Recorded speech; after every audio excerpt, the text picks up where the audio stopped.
Look at it. Andrew McCART, IFL TV, proudly sponsored by Everlast.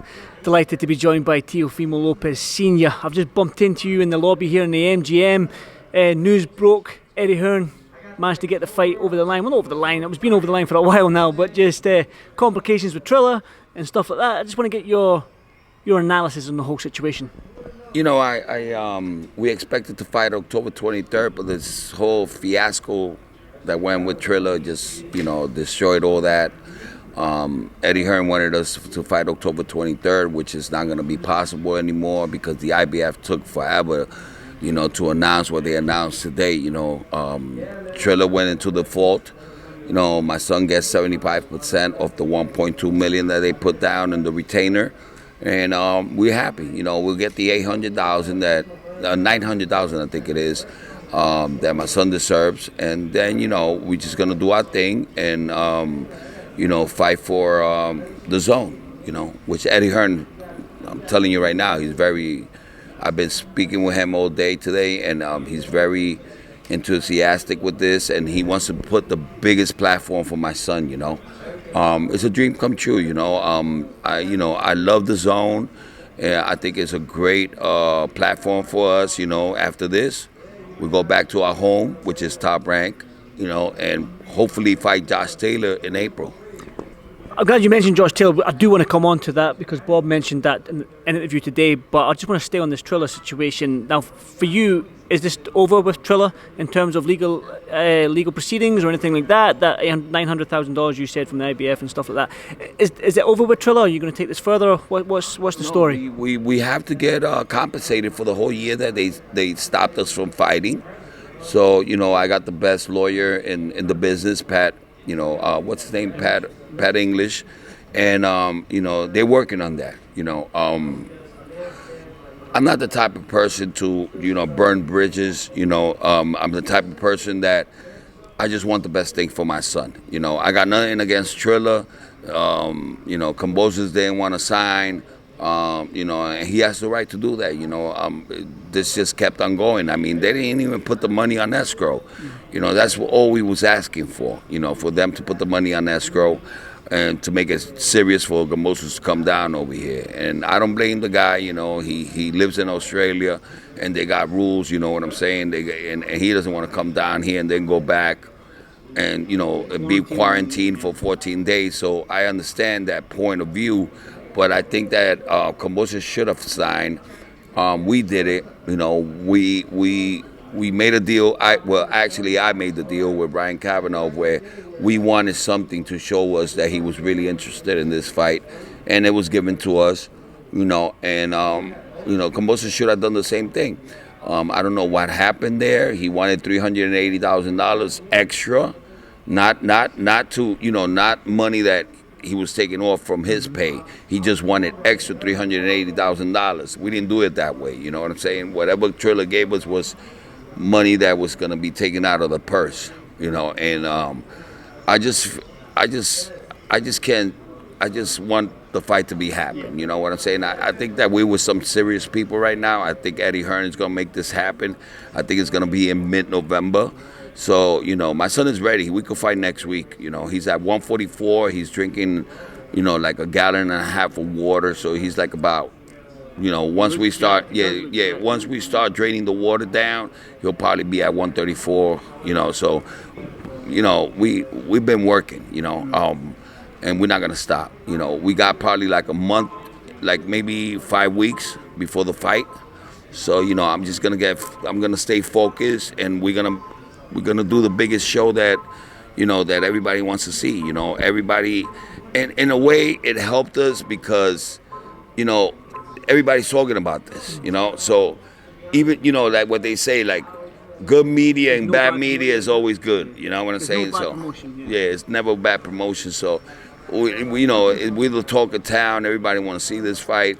And I think that we hyped it up in the sense that everybody's going to want to see it now, So I think we're going to be fighting in mid-February, and I spoke with Eddie Hearn because I told him, listen, we got to make this fight before my son has his baby because we're going to have the next Teofimo Lopez. And Eddie Hearn agreed with me. He says, yeah, we got to make this happen as soon as possible. And he says that it's going to be a massive show. The only thing that I didn't like was that he put, undisputed world title. And we're working on that because he's got to fix that. I spoke with Mauricio Suleiman. Mauricio Suleiman is going to be talking to them. This is the whole Devin Haney situation and stuff like that. Exactly. Everybody knows that Mauricio Suleiman was open with that. He said that my son is the prestige champion at the WBC. He's the highest, you know what I'm saying? Devin has the freaking regular belt.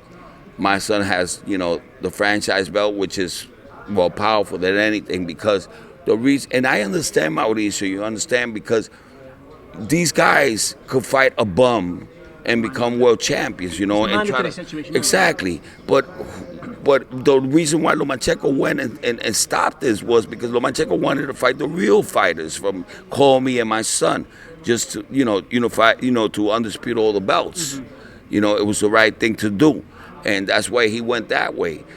Nobody's scared of Devin Haney. You know what I'm saying? We look at nobody. Name me one person that has called out Josh Taylor. One person. I can't, apart from Teo. Exactly. We're the only ones. Why? Because we're looking for greatness. Do you hold Josh Taylor in a high regard then, being what he's done at 140, the undisputed Regis Prograis, Ramirez, Baranchik? I mean, he's beat undefeated fighters 5 times in a row and stuff like that. So do you have respect for Josh Taylor in that sense? Of course we have. You know what I'm saying? That's why we want to fight him, And we like risks because risks give you big rewards.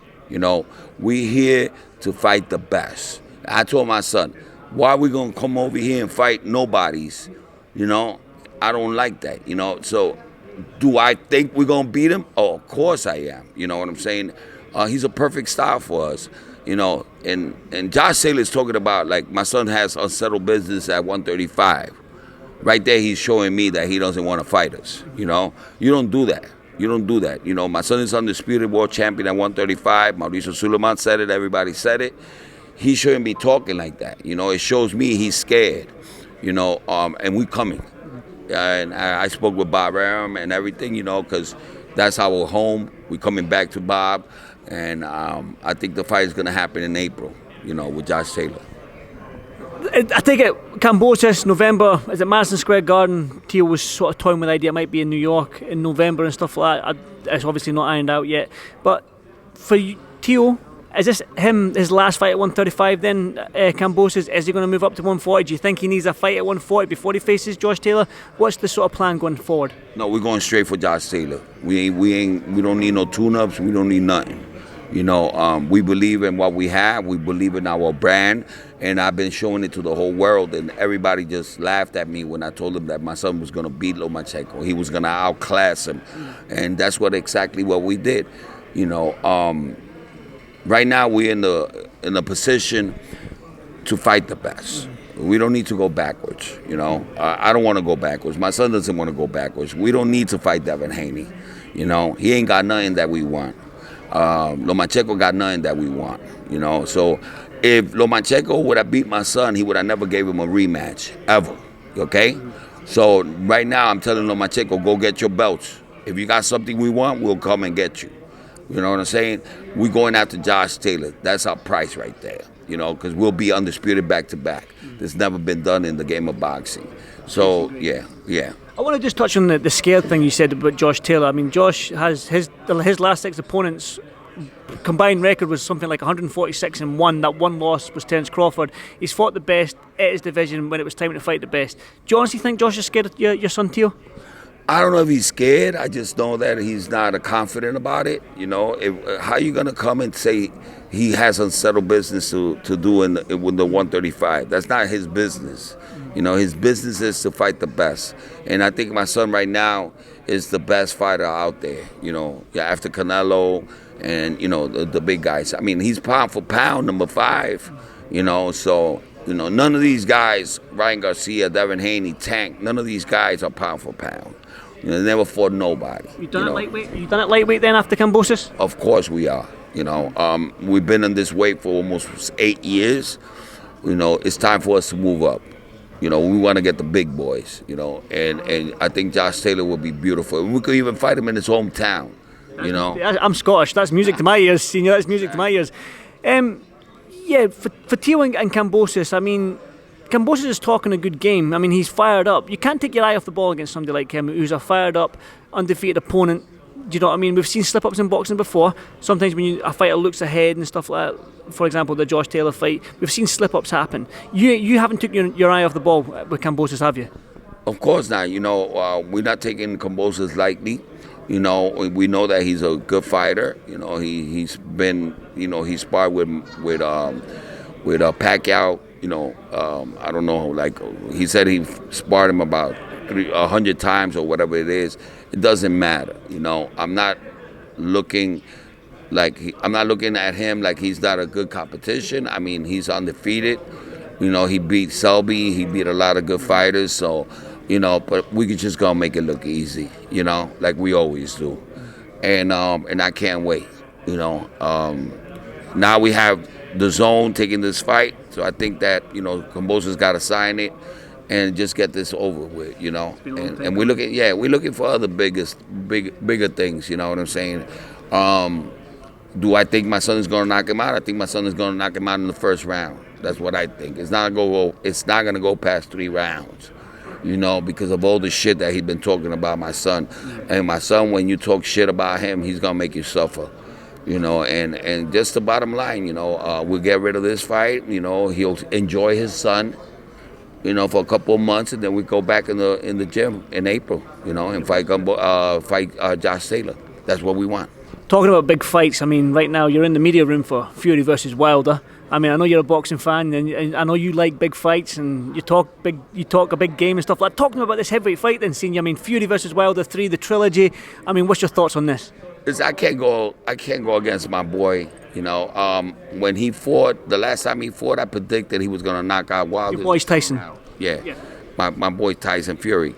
You know, he's always been a big follower of my son, and he even predicted that he was going to beat Lomachenko. I remember. You know, and so I can't go against him. You know, and it's not a racial thing or nothing like that. You know what I'm saying? I mean, I just believe that he's got his number. You know, I really believe that he's going to go in there and whoop him again. You know, and I can't wait. I'm going to be there. I'm going to be present. And, you know, I got Fury winning by knockout. I was going to say, give me a prediction. You said knockout. Fury stopped him in the 7th round. He's predicting earlier. How do you see the fight going? Do you think it's going to be earlier than the 7th round? It might be almost the same. It might be almost the same, you know, because you can't take nothing away from Wilder. He's a great champion. Any hit that he throws could knock you out, you know. So, you can't go against Wilder. You know, he has that one punch knockout power. He's shown it. He's about 39 knockouts and 40 fights, something like that. So you know, I'm just going with Tyson Fury because I really believe that he has his number. You know, Tyson Wilder started really late in boxing. You know, I think it was 15 years old or something. And in this game, you can't just learn from one fight to another. You know, and I think that Fury has a better boxing skills. You know, he's tall, he stays tall, he sees the things coming. So I think he's just gonna go walk him down like he did the last time. Malik Scott's the new trainer for Deontay Wilder. Now he's trying to teach him new things, the slip, dip, roll, and the pads. It's not just that 1-2 hit. You've been coach of the year. Can you teach an old dog new tricks in this game? Can Wilder learn something new at his age at 35? I mean, he's been in that sort of mode where it's 1-2, 1-2, 1-2. Can you change somebody like Wilder? I don't think so. I think that this comes from my son started fighting at the age of 6. I had him in Taekwondo at the age of 4. Can I just stop you there? Just off record, we'll talk about it. Josh Taylor's Taekwondo too. He's a Taekwondo champion as well. So there's a little backstory. But continue what you're saying there. So he did about 2-3 years of Taekwondo, and then I converted him into boxing. So my son has been fighting all his life. You know, you can't learn new tricks in a year. You cannot. In boxing, that's why MMA fighters, they're never gonna be great fighters. A stand-up boxing, because you need to learn that from a young age. Boxing is not just a sport that you're gonna learn from You know, the Logans and all these people, they think that they're good and they could make the sport within 2 years. It's not like that. You know, once Logan Paul fights or his brother fights a real boxer, he's gonna get destroyed. You know, I think Floyd didn't do a good job because I think Floyd's like 44 years old. You know what I'm saying? So that's why they took that fight, and he was probably like what 40 pounds over his weight. So I just believe that in the game of boxing, you have to start at a young age to learn the tricks. Tyson Fury has that, you know, so that's why I go with Tyson Fury. Obviously, I mentioned there Josh Taylor's a taekwondo. He fought in taekwondo as well. It seems like the stars are aligning a little bit here between your son and Josh Taylor, both undisputed champions, taekwondo champions and whatnot, or whatever they fought in taekwondo. Have you got a message for Josh Taylor to end this interview? Listen, we're coming for you. Take the fight. Don't pussy out. You know, everybody's going to make money. But at the end of the day, my son is going to be standing with all the belts. That's all I know, you know? Senior, absolute pleasure speaking to you. Thank you so much for doing this, Fight TV. Enjoy the fight this Saturday, and good luck. Let's go, Josh Taylor. Let's do this. There we go. Thanks, Senior. Thanks.